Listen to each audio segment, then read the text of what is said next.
Madame le ministre du Pétrole et des Énergies, Monsieur le vice-président de la Banque africaine de développement, Excellences, Messieurs les ambassadeurs et représentants du corps diplomatique, Monsieur le Président, directeurs généraux et directeurs généraux des sociétés d'électricité d'Afrique, Mesdames, Messieurs, Monsieur le directeur général de l'ASEA, Monsieur le Président sortant de l'ASEA, Monsieur les directeurs nationaux, Mesdames, Messieurs les membres du comité de direction de Senelec, Mesdames, Messieurs, chers invités, membres du comité d'organisation du 20e congrès de l'ASEA, honorables invités, Madame le ministre, je souhaite la bienvenue. Je le fais avec la fierté d'un homme qui vit dans un pays où la réception d'invités est plus qu'un geste circonstanciel. Il relève même de la constitution de notre conscience collective, de notre patrimoine culturel. Bref, un pays qui n'est pas connu comme terre de la... Vous êtes chez vous au Sénégal. Le plaisir que j'éprouve en vous souhaitant cette bienvenue est d'autant plus fort que la raison de votre présence porte les germes de l'espoir, les ingrédients de belles promesses. Mesdames et Messieurs, chers invités, nous sommes réunis aujourd'hui pour réaffirmer notre engagement collectif et conjugué pour relever l'un des défis les plus pressants de notre temps, l'un des défis les plus importants de notre continent. Il s'agit d'apporter la lumière à nos frères et sœurs du continent. Il s'agit de fournir de l'énergie à nos pays, à nos sociétés. En d'autres termes, c'est le défi du relèvement du plateau existentiel des Africains, du nord au sud, de l'est à l'ouest.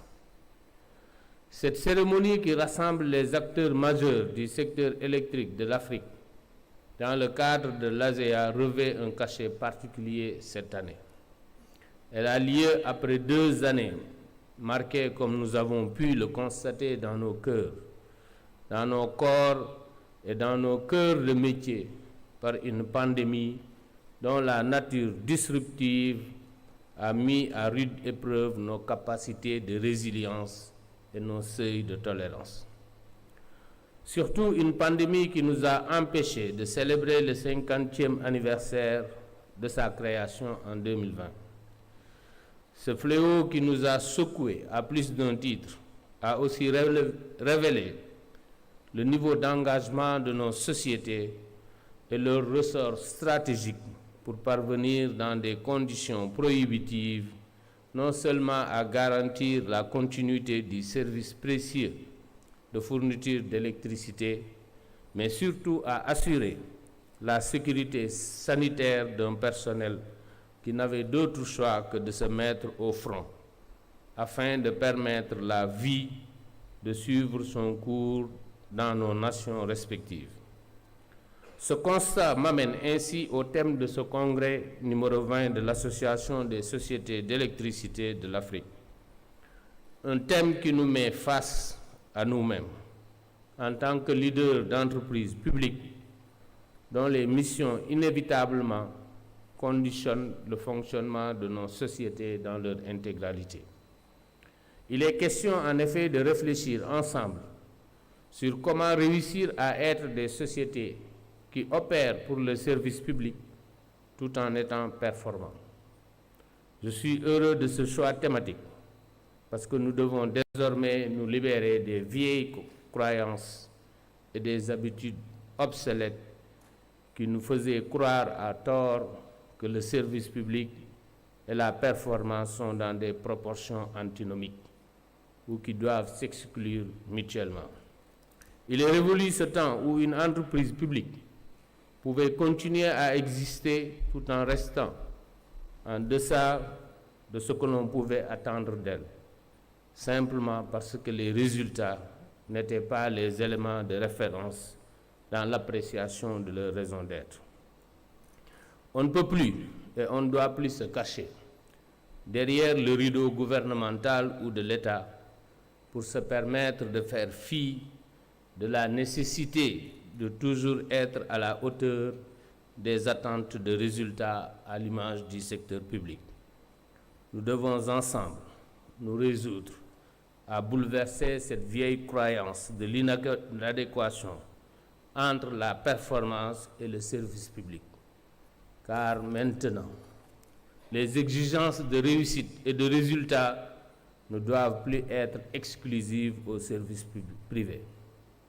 Je saisis cette opportunité pour remercier Madame le ministre du Pétrole et des Énergies pour son soutien constant et rendre un hommage appuyé au chef de l'État, son Excellence, Monsieur le Président de la République, M. Macky Sall, qui a très tôt compris l'impérieuse nécessité de mettre les entreprises publiques telles que la nôtre dans des conditions de performance.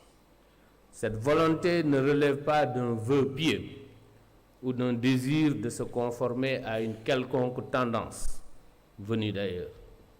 C'est le rationnel même derrière le plan Sénégal émergent qui constitue le cadre unifié de la politique de développement socio-économique du Sénégal.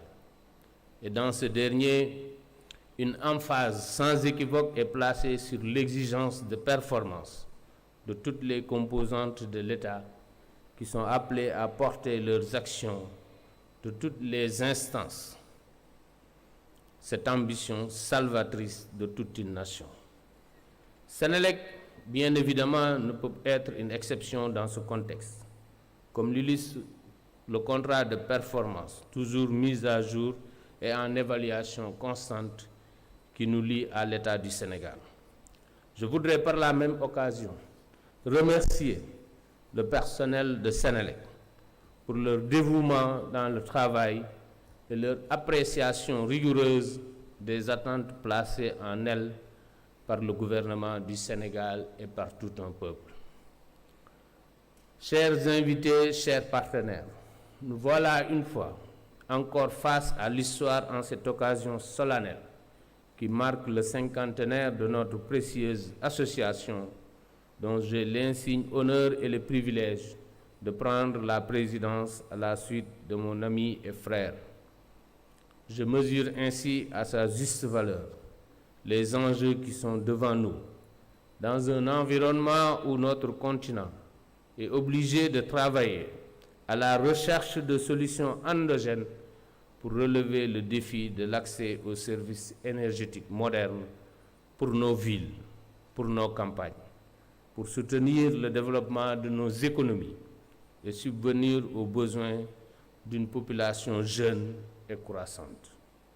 Nous le savons tous, nous l'avons dit et répété tant de fois et dans différentes circonstances, le taux d'électrification dans nos pays doit se hisser à un niveau acceptable et en conformité avec un monde moderne dans lequel nous trouvons notre place. Combien de temps faut-il encore pour supporter le paradoxe d'être le continent le plus riche en ressources de toutes sortes, aussi bien naturelles qu'humaines? Des entrailles de la Guinée au sud du lac Victoria, l'eau coule à flot, nous gratifiant ainsi d'un potentiel hydraulique incommensurable. Que dire des bains ininterrompus de rayons solaires à travers notre chère Afrique?